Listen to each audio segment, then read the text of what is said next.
जय माता दी दोस्तों, कैसे हैं आप सभी। दोस्तों बात कर रहे हैं 26 और 27 अप्रैल 2020 के वृश्चिक राशिफल की। जानते हैं कि ये 2 दिन आपके लिए कैसे रहेंगे। और 26 अप्रैल को अक्षय तृतीया भी है, तो अक्षय तृतीया की शुभ तिथि और शुभ मुहूर्त क्या रहेगा और क्या महत्व है इसका, किस तरह से भगवान की पूजन करना है, कौन से भगवान की पूजा इस दिन होगी, इन सभी की चर्चा हम इस वीडियो में करेंगे। और साथ ही दोस्तों, अगर आपने मेरे चैनल को अभी तक सब्सक्राइब नहीं किया है तो प्लीज़ आप इसे सब्सक्राइब जरूर कर लें और पास में बने बेल आइकन को भी ज़रूर प्रेस कर दें। इससे आपको मेरी सभी आने वाली नई वीडियोस की नोटिफिकेशन मिल पाएगी समय पर। तो राशिफल जानने से पहले 26 और 27 अप्रैल का पंचांग जान लेते हैं। पहले चर्चा करते हैं 26 अप्रैल की। 26 अप्रैल 2020 दिन रविवार रहेगा। बैसाख शुक्ल पक्ष की तृतीया तिथि रहेगी इस दिन और रोहिणी नक्षत्र रहेगा। और शुभ समय रहेगा सुबह 11:52 से दोपहर 12:45 तक। राहु काल का समय रहेगा शाम 5:15 से 6:54 तक। और अब बात करते हैं 27 अप्रैल की। 27 अप्रैल 2020 दिन सोमवार रहेगा। शुक्ल पक्ष की चतुर्थी तिथि रहेगी और आर्द्रा नक्षत्र रहेगा। शुभ समय रहेगा सुबह 11:52 से दोपहर 12:46 तक। राहु काल का समय रहेगा दोपहर 3:36 से शाम 5:15 तक। और अब बात कर लेते हैं वृश्चिक राशिफल की। जानते हैं कि ये 2 दिन आपके लिए कैसे रहेंगे।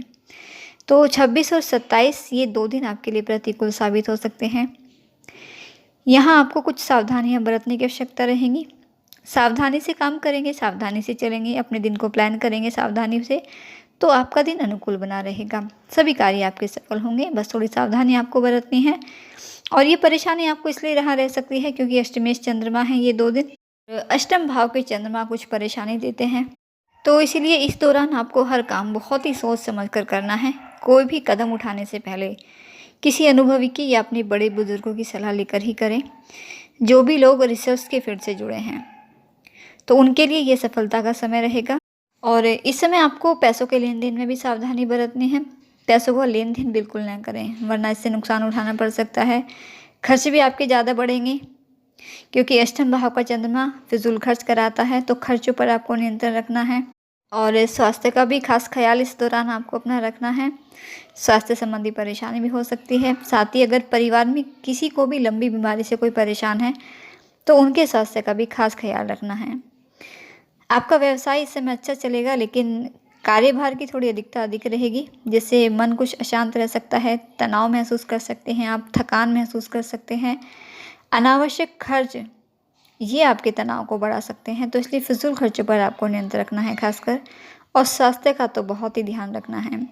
छोटी छोटी बातों पे आप क्रोधी हो सकते हैं, आपकी वाणी कठोर हो सकती है, तो इसीलिए क्रोध पर भी नियंत्रण रखने और शब्दों को भी बहुत ही सोच समझकर बोले। तो क्रोध पर नियंत्रण और वाणी पर संयम रखकर बेवजह के विवादों को आप टाल सकेंगे, जिससे परिवार में शांति बनी रहेगी, प्रेम बढ़ेगा।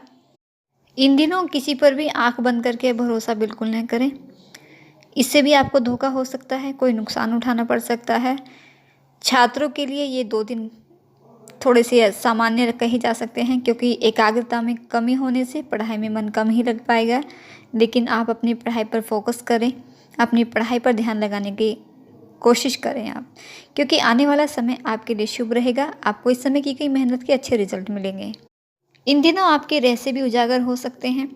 अपनी गुप्त बातें, अपने कोई भी रहस्य किसी के साथ भी साझा बिल्कुल नहीं करें। लेकिन जो भी गुप्त विद्या का अध्ययन कर रहे हैं तो उनके लिए ये सफलता का समय रहेगा, सफलता आपको मिल सकती है। अष्टम भाव का चंद्रमा जो भी कराता है अचानक से कराता है। आपको अचानक धन लाभ भी हो सकता है और अचानक से ही कोई बड़ा नुकसान भी आपको उठाना पड़ सकता है। तो सावधानी बरतेंगे तो ऐसा कोई परेशानी आपके लिए नहीं रहेगी। मित्रों के साथ, वरिष्ठों के साथ सामंजस्य से लंबित कार्य आपके पूरे होंगे, जिससे आर्थिक लाभ भी होगा। आज आपका कुछ मानसिक तनाव हो सकता है आपको, तो मानसिक तनाव रहने से निर्णय भी सही नहीं ले पाएंगे। सही निर्णय लेने में भी परेशानी रहेगी, तो इसीलिए महत्वपूर्ण निर्णय भी इस समय न लें, निवेश न करें। और वाहन भी बहुत ही सावधानी से चलाएं। हालांकि लॉकडाउन है, सभी घर पर हैं, लेकिन फिर भी जो भी आपके बाहर के कार्य हैं, आपको बाहर काम के लिए जाना है, चाहे आप नौकरी करते हैं, व्यवसाय में हैं या किसी भी सामाजिक कार्य से आप जुड़े हैं, तो अगर आप बाहर जाते हैं तो उस समय अगर आप वाहन खुद चलाते हैं तो वाहन चलाने में सावधानी आपको बरतनी है। तो व्यवहार में गुस्सा और वाणी में कटुता आने से पारिवारिक जीवन में, वैवाहिक जीवन में भी मनमुटाव हो सकता है। संबंध आपके खराब हो सकते हैं। तो हर तरह के वाद विवाद से आप बचने का पूरा प्रयास करें। परिवार में एक दूसरे का साथ दें, एक दूसरे की भावनाओं को समझें, उनकी ज़रूरतों को समझें और अपने परिवार को महत्व दें, क्योंकि इस समय लॉकडाउन है और सभी अपने घरों में हैं। तो परिवार के साथ आप अच्छा सामंजस्य बना के रखें, शांतिपूर्ण वातावरण बनाने का प्रयास करें। इस दौरान कुछ हाथ में लिए गए कार्य समय पर पूरा न होने से भी आप हताशा का अनुभव करोगे, थकान भी महसूस करोगे, क्योंकि कार्यभार का अधिक बोझ आप पर रहेगा।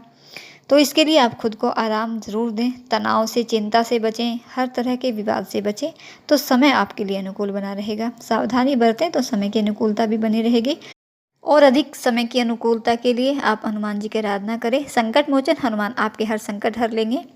और गायत्री मंत्र का जप करें ज़्यादा से ज़्यादा, जितना भी आप कर सकते हैं, तो इससे भी आपको लाभ होगा। इससे नकारात्मकता भी दूर होगी और घर में भी सुख शांति बनी रहेगी। और इसके साथ ही दोस्तों 26 अप्रैल को अक्षय तृतीया का पावन पर्व भी है। और अक्षय तृतीया का अर्थ है कि ऐसी तिथि, ऐसी तारीख जिसका कभी भी क्षय न हो, यानी कभी भी क्षय न होने वाला दिन। इस तिथि को अबूझ मुहूर्त भी माना जाता है, क्योंकि सूर्य और चंद्रमा अपनी उच्च स्थिति में होते हैं, इसलिए शुभ कार्य, मांगलिक कार्य भी किए जाते हैं। और साथ ही लक्ष्मी नारायण की पूजा भी की जाती है। इस दिन किए गए सभी कार्य शुभ फलदायी माने जाते हैं। इस दिन दान देना पुण्य माना जाता है और इस दिन दिए गए दान से कई गुना फल मिलता है, तो पुण्य कमाने वाला दिन भी मानते हैं इसे। तो इसीलिए अक्षय तृतीया का ये दिन बहुत ही शुभ दिन है, बहुत ही शुभ तिथि है ये। और इस साल की अक्षय तृतीया विशेष रहने वाली हैं। इस अक्षय तृतीया पर 6 राजयोग बन रहे हैं। इस वर्ष अक्षय तृतीया पर रोहिणी नक्षत्र के साथ अबूझ मुहूर्त पड़ रहा है, जो कि बहुत ही शुभ है। लेकिन इस बार कोरोना वायरस के लॉकडाउन के कारण अक्षय तृतीया पर विवाह आदि नहीं हो पाएंगे। और साथ ही इस दिन सोना खरीदना भी बहुत ही शुभ माना जाता है, लेकिन सब कुछ लॉकडाउन के कारण फीका ही रहेगा। अक्षय तृतीया पर भगवान विष्णु और माता लक्ष्मी की पूजा होती है। 26 अप्रैल को अक्षय तृतीया का पर्व है और कोरोना वायरस के कारण, लॉकडाउन के कारण देश भर में लोग घरों में रहने के लिए मजबूर हैं। तो इसी कारण देश भर में मंदिर में प्रवेश भी प्रतिबंधित रहेगा। तो ऐसे में सभी को घर में रहकर ही भगवान विष्णु की आराधना करनी चाहिए, क्योंकि वैसे भी दोस्तों भगवान जो हैं वो भाव के भूखे हैं। मंदिरों में जाएं, चाहे घर पर रहकर ही पूजा करें आप, बस भगवान में विश्वास और सच्ची भाव होना चाहिए। तो घर पर रहकर ही भगवान विष्णु और माता लक्ष्मी का पूजन करें। पूजा की शुभ तिथि और शुभ मुहूर्त क्या रहेगा ये भी जान लेते हैं।